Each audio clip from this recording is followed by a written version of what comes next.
बिस्मिल्लाहिर्रहमानिर्रहीम।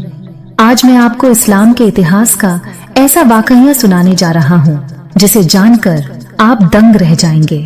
यह वह घटना है जब काबा का हाजरे अस्वद व काला पत्थर जिसे हम चूमते हैं, जिसे जन्नत से उतारा गया है, वह चोरी हो गया था। और यह चोरी किसी चोर ने नहीं बल्कि एक पूरे फिरके ने की थी जिसे कारमती कहा जाता था। ये लोग अपने आप को सही और दुनिया को गलत समझते थे।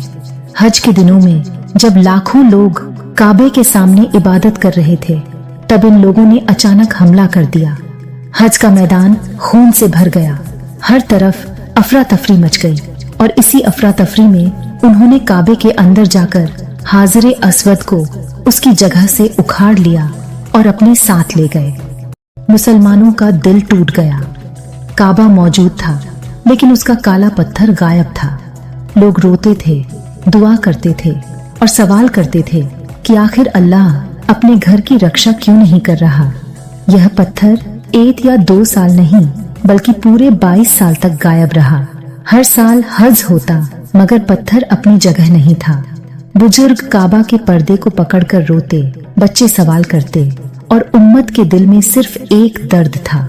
उन्हीं दिनों में सहाबी हजरत अब्दुल्लाह इब्न अब्बास रज़ियल्लाहु अन्हु से लोगों ने पूछा कि आखिर यह कैसी आजमाइश है, क्या यह जिल्लत, बेइज्जती नहीं? तो उन्होंने एक गहरी बात कही।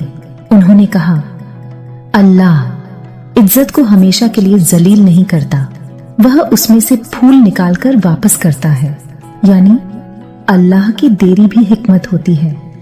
वो चुप रहता है लेकिन उसका हर फैसला इंसाफ और सबक होता है। 22 साल बाद कारमती खुद पत्थर वापस लाए, क्योंकि जहां भी वह पत्थर रखा जाता वहां फसाद, बीमारी, लड़ाई, तबाही फैल जाती।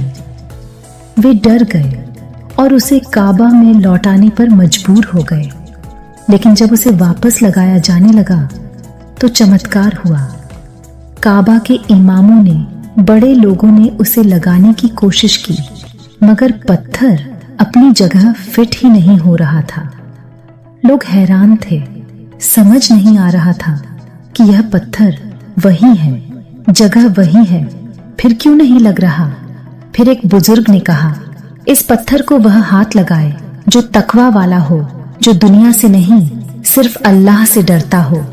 तब एक गुमनाम, नेक, अल्लाह से डरने वाले इंसान को बुलाया गया। उसे कोई पहचानता भी नहीं था। उसने बिना किसी ताकत लगाए, बिना कोई इजी की हार किए, बस पत्थर को उठाया और जगह पर रखा और पत्थर उसी पल जड़ गया जैसे उसे वहीं के लिए बनाया गया हो। और पूरे हरम में आवाज गूंजी, अल्लाहू अकबर। इस घटना ने दुनिया को यह सिखाया कि अल्लाह अपने घर की हिफाजत तलवारों से नहीं करता बल्कि नेक लोगों के दिलों से करता है। उसके काम शोहरत वाले नहीं बल्कि सच्चे और गुमनाम लोग करते हैं। इसलिए अगर हम चाहते हैं कि इस्लाम की इज्जत आज फिर से उठे तो हमें ताकत की नहीं, सच्चाई और नेक दिलों की जरूरत है। अल्लाह के काम उसके बंदों की नीयत से होते हैं।